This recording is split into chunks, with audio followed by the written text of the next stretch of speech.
রেদন রানীর সাথে প্রেমের গুঞ্জন, যার প্লটে তার কিছুটা ঘটে। ঢালিউডের বর্তমান সময়ের অন্যতম আলোচিত তরুণ মুখ সাদিয়া আইমান। ছোট পর্দা থেকে শুরু করে ওটিটি সবখানেই সমান দক্ষতায় অভিনয় করে দর্শকদের মন জয় করে নিয়েছেন তিনি। গত ঈদে মুক্তিপ্রাপ্ত সিনেমা উৎসবে তার অসাধারণ অভিনয় তাকে শুধু প্রশংসা এনে দেয়নি, বরং নতুন করে আলোচনায় এনে দেন। অভিনয় জীবনে যেমন সাফল্যের সিঁড়ি বেয়ে উঠেছেন সাদিয়া, তেমনই ব্যক্তিগত জীবন নিয়েও ভক্তদের কৌতূহলের শেষ নেই। কিছুদিন ধরেই ছবি জঙ্গলে ভেসে বেড়াচ্ছে এক গুঞ্জন, নির্মাতা রেদওয়ান রনির সঙ্গে প্রেম করছেন সাদিয়া আইমান। এতদিন এ নিয়ে মুখে কুলু পেটেছিল দুজনে, তবে সম্প্রতি এক অনুষ্ঠানে অবশেষে আলোচিত প্রশ্নের মুখোমুখি হন সাদিয়া, আর সেখানেই যেন মিলল ইঙ্গিতপূর্ণ উত্তর।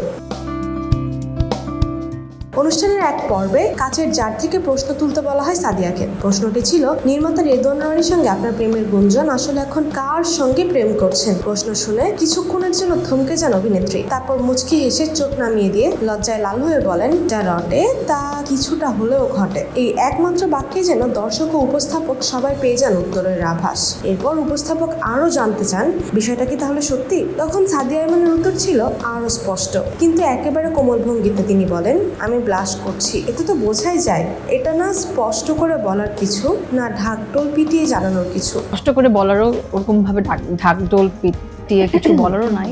যেহেতু মানুষ এমনটা ভাবছে সেহেতু ভাবতেই দেই, আমারও ভালো লাগে। এই বক্তব্যের পর থেকে সামাজিক যোগাযোগ মাধ্যমে শুরু হয় তুমুল আলোচনা। ভক্তরা কেউ শুভেচ্ছা জানাচ্ছেন, আবার কেউ মজার মন্তব্যে ভরিয়ে দিচ্ছেন কমেন্ট সেকশন। অনেকেই লিখছেন, রনি ভাই আর সাদিয়া আপু পারফেক্ট জুটি হবেন। তবে সাদিয়া এখানে থেমে থাকেনি। নিজের ব্যক্তিগত অনুভূতি প্রকাশের পর তিনি জীবনের দর্শনটিও তুলে ধরে বলেন, ভবিষ্যতে কি হবে সেটা একমাত্র আল্লাহই জানেন। আমাদের কাজ শুধু চেষ্টা করা। সবাই আমাদের জন্য দোয়া করবেন যেন ভালো থাকতে পারি। অভিনেত্রীর এই সরল অথচ আন্তরিক উত্তর তার পরিণত চিন্তাধারার পরিচয়। তিনি স্পষ্ট জানিয়ে দিলেন, ব্যক্তিগত জীবন যতই আলোচনায় আসুক, তার মূল মনোযোগ এখন কাজেই। অন্যদিকে এই আলোচনার কেন্দ্রবিন্দু রেদওয়ান রনি, যিনি দীর্ঘদিন ধরে নাটক, ওয়েব সিরিজ ও চলচ্চিত্রে তার সৃজনশীলতা দিয়ে দর্শকদের মুগ্ধ করছেন। এখনো পর্যন্ত এই বিষয়ে কোনো মন্তব্য করেননি। তবে সাদিয়ার এমন মিষ্টি ইঙ্গিতের পর শোবিজ পাড়ায় গুঞ্জন থামছেই না। ভক্তরা এখন শুধু অপেক্ষায় এই ইঙ্গিত কবে আনুষ্ঠানিক ঘোষণা হয়ে সামনে আসে।